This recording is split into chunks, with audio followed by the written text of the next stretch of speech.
Секоја балканска држава смета дека треба да биде поголема од што е.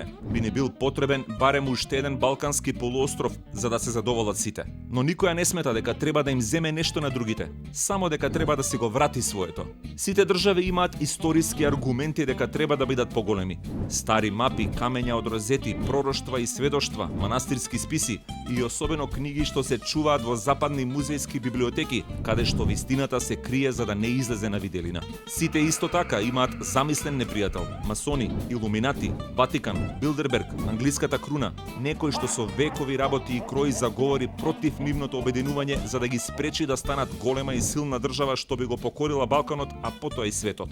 Сите овие држави се на долните европски скалила според секој аспект со кој се мери квалитетот на животот или животниот стандард, но не ги бараат причините за ова во тоа како ги водат нивните политичари, туку во фактот дека не се обединети.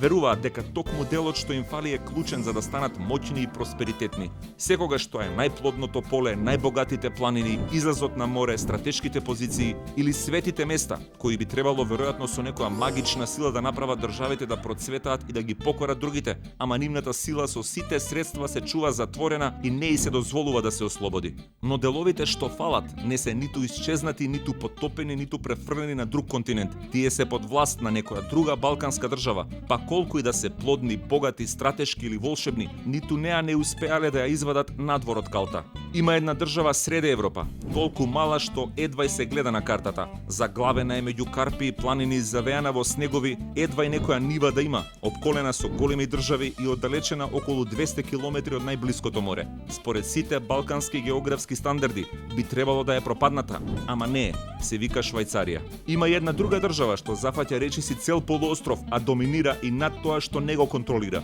Влада и со земји што се нејзини и со територии што бараат да се одсепат. Има широки плодни полиња, богати планини, две мориња, океан. Стратешки не може да биде подобро позиционирана дури и да сака, а и со светци е во суфицит. Па сепак, со години се дави во новата европска кал и никако да излезе. Се вика Шпанија.